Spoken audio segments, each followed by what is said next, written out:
Traga-me a cabeça da Medusa. Foi a ordem que Perseu recebera do rei Polidectes, que abrigava em seu reino o herói, filho de Zeus, e sua mãe, a princesa Danae. Mas o único objetivo desta ordem era livrar-se do jovem aventureiro sem sujar as mãos de sangue, nem comprometer sua imagem, pois pretendia casar-se com Danae e temia que Perseu, tornando-se membro da família real, acabasse querendo para si o trono da ilha de Sérifo. E a armadilha havia funcionado. Perseu, ambicioso como muitos de sua idade, aceitou a missão. Suspeitava das intenções do rei, mas ficou empolgado com os desafios que estavam por vir. Ele sabia dos perigos de tal viagem. Na época, poucos monstros eram mais temidos que a Górgona. Num passado distante, todavia, a Medusa havia sido uma jovem formosa e doce. Na época, seguia sua vida como uma fiel sacerdotisa de Atena. Até o dia em que um de seus inúmeros pretendentes que a cortejava foi o próprio Poseidon. Não resistindo à divindade, a jovem Medusa deitou-se com o deus dos mares dentro do templo de Atena, a deusa guerreira. Já famosa por sua rixa com Poseidon, não pôde perdoar tal sacrilégio de alguém que jurou honrá-la. E assim começou a maldição. Logo após o ato libidinoso, quando a sacerdotisa já estava sozinha no templo, seus volumosos cabelos começaram a sibilar e contorcer até tornarem-se serpentes. Sua boca deformou-se e, no lugar dos dentes, enormes presas de javalis cresceram de forma horrenda, enquanto seus membros escureciam e pesavam cada vez mais. A carne de suas mãos deu lugar para garras de bronze. Asas lhe foram dadas, mas apenas para que voasse e se escondesse no lugar mais distante possível. E se ainda assim fosse encontrada, a solidão seria sua única companhia, já que todos que a fitassem, em sólidas estátuas de pedra, se transformariam instantaneamente.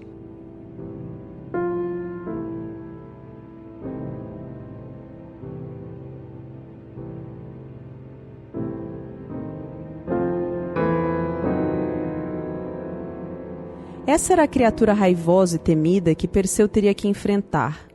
Assim que partiu em viagem, o herói invocou Atena e Hermes, pedindo-lhes apoio. Graças à orientação dos deuses, o filho de Zeus seguiu na direção certa, até chegar a uma região sombria, nublada, onde os raios de sol nunca penetravam. Era ali a morada das Greias, estranhas anciãs que compartilhavam entre si um único olho e dente. Somente elas poderiam dizer a Perseu o caminho que deveria seguir. Até aquele momento, a Górgona, reclusa em seu covil, não imaginava o que seu destino lhe reservava, enquanto Perseu ainda havia de fazer mais uma parada antes de chegar na temida região.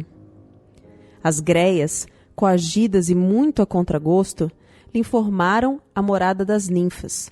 Somente elas poderiam indicar a maneira de finalmente chegar à Medusa, e diferente das anteriores, tais ninfas estavam à espera de Perseu. O herói foi recebido de bom grado e não apenas lhe indicaram onde a nefasta criatura se encontrava. Também lhe deram apetrechos indispensáveis para sua missão, preparados por Hermes e Atena. Advindo dos deuses, Perseu sabia que aqueles não eram itens comuns, e confirmou assim que os vestiu. O filho de Zeus tornou-se invisível graças ao capacete mágico de Hades, e com as sandálias aladas do deus Hermes não precisava mais tocar o chão. O deus mensageiro também lhe dera uma foice, que seria usada para decepar a Górgona, e uma sacola própria para carregar a cabeça da criatura. Atena, deusa protetora dos heróis, a que mais odiava a horrenda Medusa, deu-lhe o presente mais importante e que garantiria a segurança dele: um escudo que de tão polido reluzia e refletia tudo ao seu redor. Agora não tinha mais como desistir. Perseu estava próximo do seu destino, armado e preparado. Sem medo, pôs-se a caminho. Atravessou o largo oceano do qual ninguém voltou até então, e na outra margem, bem próximo aos limites da noite, encontrou a Medusa. Era uma figura horripilante e brutal. De sua missão em terras tão longínquas, interessava-lhe apenas a vitória total, a morte dela e a posse da cabeça circundada de serpentes, o troféu que prometera entregar ao soberano Polidectes. A Górgona adormecia em meio a um sinistro jardim, adornado com estátuas de homens e animais. As faces de pedra estavam gastas pela chuva, mas Perseu conseguiu distinguir as paralisadas expressões de horror. Compreendendo que em breve poderia juntar-se àqueles tétricos ornamentos, o herói esforçou-se por seguir à risca as instruções de Atena. Silencioso e cuidadoso ao extremo, sempre vigiando pelo escudo espelhado, andou em sua direção, de costas para ela. Pouco a pouco, a imagem da Medusa crescia na superfície metálica do escudo. Estava cada vez mais perto. Até que lentamente Perseu ergue sua foice e, num único e poderoso golpe, o herói decepa a cabeça da Medusa. As serpentes tremem e se contorcem desesperadas, enquanto a vida daquele ser se esvai. Do pescoço jorra sangue, e do sangue nascem estranhas criaturas. O cavalo alado chamado Pégasus e o Crisaor, o herói cujo nome significa o da espada de ouro. Sem perder tempo, o herói agarra o precioso troféu, encerra-o na sacola e parte. Está cumprida a parte mais difícil da sua missão. Agora resta ao herói retornar a Cérifo e entregar a Polidectes a prova de sua vitória. Medusa estava morta, mas sua história não acabou. Em seu voo de retorno à ilha de Cérifo, Perseu começa a se sentir cansado de sua longa viagem. E assim que encontra um palácio real, resolve pedir uma cama para seu merecido descanso. Mas Atlas, o regente do local, nega tal hospitalidade e o expulsa do reino. O herói sente o impulso de investir contra ele, mas refreia-se ao medir a figura do rei, que é um homem desmesuradamente alto e forte e facilmente o esmagaria. Então, com humildade, Perseu oferece um presente ao rei em troca de um prato de comida. Atlas aceita e, tarde demais, descobre ser uma armadilha, já que o suposto presente nada mais era do que a cabeça da Górgona, que mesmo morta ainda era horripilantemente petrificante. Ainda sem seu descanso, mas pelo menos se sentindo vingado pela falta de hospitalidade que recebeu, Perseu segue viagem, e antes de chegar em casa, mais uma parada se faz necessário. Seu ímpeto heróico o fez descer até Rocher dos Etíopes, onde a bela Andrômeda se encontrava em desespero, pois logo serviria de sacrifício para uma monstruosidade marinha. Num instante a água começa a se agitar, e a colossal criatura então surge dos mares. Perseu levanta voo para ficar frente a frente ao monstro e inicia-se a luta. Mesmo com os itens divinos, a vitória estava longe do herói. A criatura parecia imbatível. Ainda assim, não era páreo para o ataque petrificante da Górgona morta, e, ao fitar a cabeça da Medusa, a criatura marinha vai do azul esverdeado de suas escamas para um pálido branco acinzentado. Tornara-se uma enorme monstruosidade de pedra que afunda no mar. Perseu continua sua viagem e chega vitorioso ao reino de Polidectes. Ninguém esperava que fosse possível retornar de tal missão suicida, e assim que os boatos da presença do filho de Danae chegou aos ouvidos do rei, este preparou sua guarda. Perseu, que sempre suspeitou das intenções do regente, entrou no salão de Polidectes, onde os soldados o esperavam de armas em mão. Mas o herói possuía uma arma ainda mais poderosa.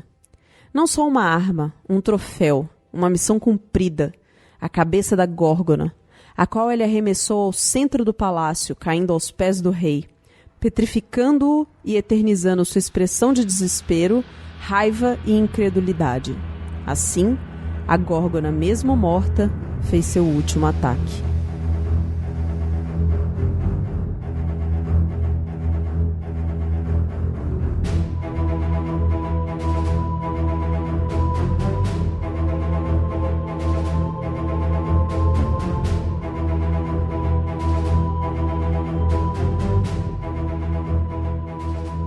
Muito bem, ouvintes, bem-vindos ao capítulo 1 do Manual dos Monstros. Nesse episódio falarei da Medusa, uma das mais clássicas criaturas gregas.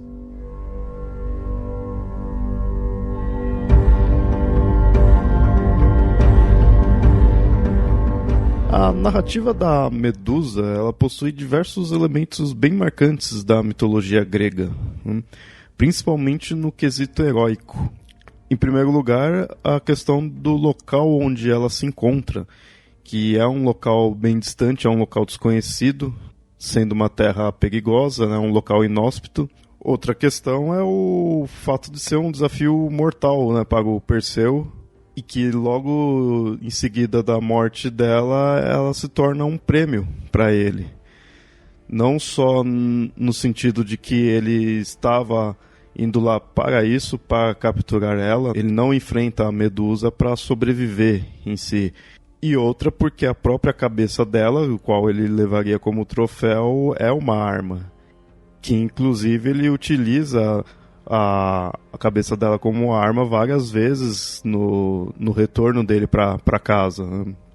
Pois mesmo ele tendo cortado a cabeça dela, estando carregando somente a cabeça dela, ainda possui o poder de petrificar quem olha para ela.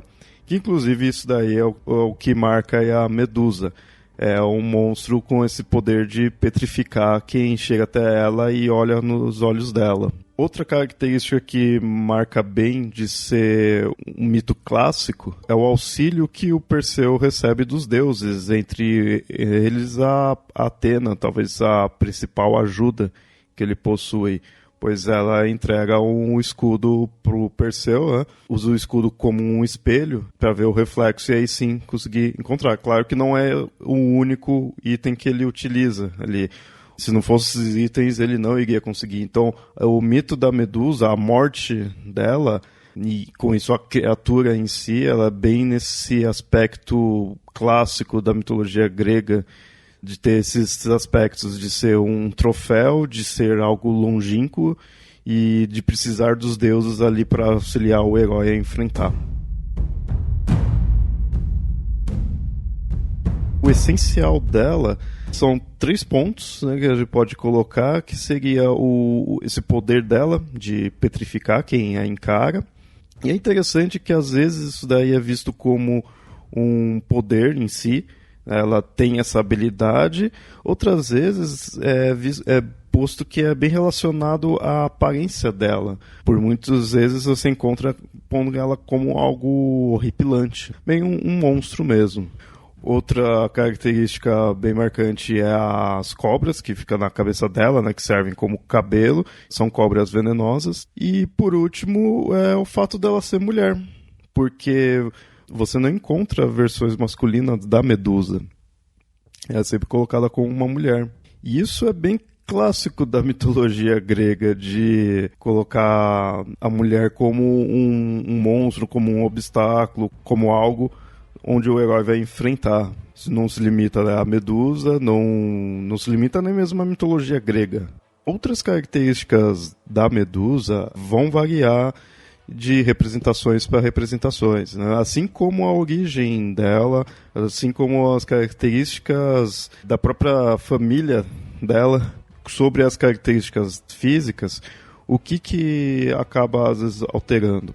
Em geral, como eu falei, ela é uma mulher, mas às vezes ela é representada inteiramente humanoide e outras vezes ela é representada com um tronco humanoide, mas ao invés de ter pernas, ela tem uma cauda de serpente. Ela lembra uma lamia, as lamias que são essas criaturas gregas que teriam uma cauda de serpente e um tronco humano. Nas descrições, você encontra mostrando que ela tem mãos de bronze, asas de ouro e presas de javali. E dificilmente você vê alguma representação assim. E como falei, as variações na Medusa não são só as físicas, elas têm muito relacionado à origem dela. Para entender da origem, é interessante saber a linhagem dela, né? No caso, ela tem 3 irmãs próximas, que são as demais górgonas, né, que é a Euríale e Steno. Essas 3, né, a Medusa, Euríale e Steno, elas formam o que é conhecido como górgonas. Tem-se outros monstros que também seriam irmãos das 3 górgonas, porque todos seriam filhos de Forces e Seto. Forces e Seto é um deus e uma deusa, respectivamente, do mar. são divindades marinhas. E isso é interessante, que as górgonas, e com isso a Medusa, são consideradas seres marítimos, são criaturas marítimas. As próprias greias, que estão relacionadas ao mito do Perseu, elas também são irmãs das górgonas. Mas nesse ponto já começa a ter algumas variações. A Medusa é a principal górgona. Às vezes, quando você vê representado como górgona, é se referindo à Medusa. E com isso é sempre colocado que a Medusa é a única mortal entre as três. Só que em algumas versões se vê que as três teriam essa aparência horrenda. E aí fica aquela ideia de ou sempre for assim, ou então mostra-se que por vaidade delas, por se acharem melhor que os demais deuses, acabaram sendo amaldiçoadas, ficarem horrendas. Por outro lado, a gente tem uma narrativa que coloca apenas a Medusa dessa forma, onde ela é a sacerdotisa de Atena, mas acabou se deitando com Poseidon no templo de Atena. Por maldição da deusa, ela se tornou a Medusa, a criatura Medusa. Como tem essa versão que ela se deitou com o Poseidon, ela engravidou, só que os filhos dela só puderam nascer quando ela morreu. Foi quando o Perseu cortou a cabeça dela que aí nasceu o Pégasus, o cavalo alado, e o gigante Crisaor. No caso, até o Pégasus, ele vai estar relacionado a outras narrativas de outro herói, né? O Belerofonte, que enfrentou a Quimera, que a gente vai falar em futuros episódios. Ele utiliza o Pégasus. Primeiro ele encontra as Greias, e as Greias que mostra para ele chegar até as ninfas, e as ninfas que lhe dão alguns itens divinos e informam como chegar na Medusa. Então aí a gente já vê que é toda uma jornada de um herói indo até o desafio dele. Chegando lá, com esses utensílios, com esses itens, ele consegue. É interessante que muitas representações você não vê esses outros itens, no máximo o escudo. O escudo que a Atena dá para o Perseu utilizar, esse é bem visto em outras representações. Tanto que em certas narrativas a gente vê que nem teve um embate em si. Outras narrativas, em outras adaptações, a gente vê já um embate que inclusive certos locais até colocam ela com uma arma, com um arco e flecha, né? Então mais um perigo ainda. No retorno para casa, ele vai passando por vários locais, tem outros desafios, sempre resolvendo com a cabeça da Medusa cortada. A cabeça da Medusa, mesmo depois dela morta, se utiliza para petrificar. Ainda é capaz disso. E ele chega na casa dele que ele vence o rei Polidectes, que queria se livrar, né, do Perseu. O rei Polidectes, o Perseu que se prontificou de buscar a cabeça da Medusa como um presente ao casamento do rei. Aí também tem algumas variações de que o rei, o Polidectes, ele se apaixonou pela mãe do Perseu, e levou para o palácio. Mas aí em algumas versões mostra que o Polidectes estava meio assim porque o Perseu iria ser o sucessor dele, não queria.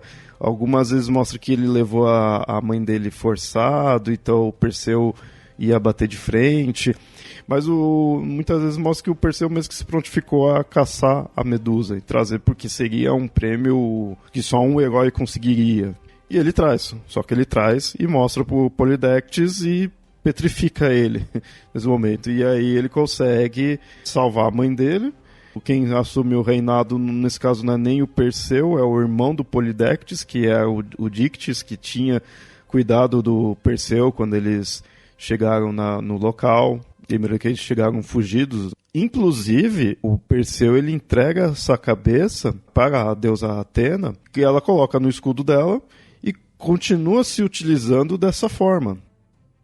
Algo interessante de analisar da representação da Medusa, principalmente em representações mais recentes ou representações que vão além do mito antigo, é que, assim, ela é um monstro, é algo horripilante, a ideia da maldição dela está nisso, dela ser horrível, ser feia, mas em muitas representações isso é bem deixado de lado. Ela, inclusive, até é bem sexualizada. Até certo ponto pode parecer contraditório, é um monstro, mas quando você vê as representações dela, de corpo e de rosto, ela seria bonita e seria até sexualizada, porque muitas vezes ela está nua ou seminua, e mesmo até nas representações onde coloca-se ela com cauda de serpente, da cintura para cima teria um corpo bonito, um rosto bonito. No mito mesmo, não fica pondo isso daí, é mais a ideia dela ser um monstro mesmo.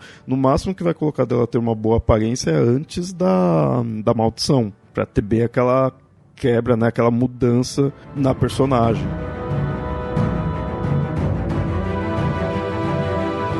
A Medusa, além de petrificar, ela acaba tendo outras formas de ataque, como a gente vê em algumas representações, que são as cobras que estão na cabeça dela, são cobras venenosas.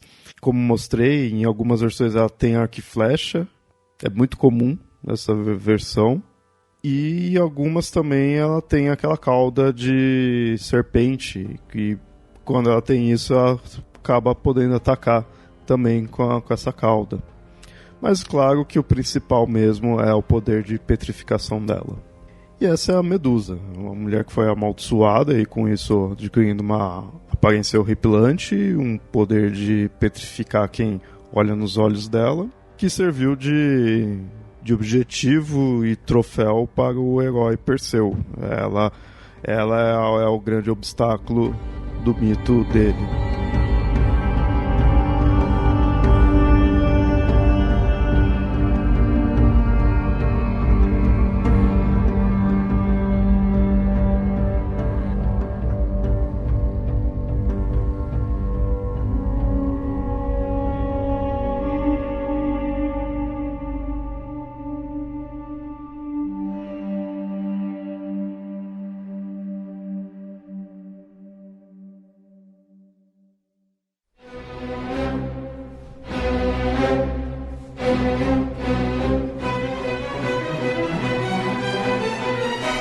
Criação, roteiro e edição desse episódio, Leonardo. Revisão, Nilda. Locução narrativa, Marcela Ponce de Leon. Esse é o Manual dos Monstros, um podcast do Projeto Mitografias. Para conhecer outros podcasts, textos, artigos e trabalhos acadêmicos, acessem mitografias.com.br. E não se esqueça de nos seguir nas redes sociais, facebook.com/papolendário e @mitografias, no Twitter e no Instagram. Para comentar, você pode ir no próprio site ou enviar e-mail para contato@mitografias.com.br. Tal podcast só existe graças ao apoio dos padrinhos e madrinhas do Mitografias, que colaboram com um valor mensal. Caso você queira colaborar também, acesse padrim.com.br/mitografias. Isso nos ajuda a manter o site e os atuais podcasts e produzir novas atrações.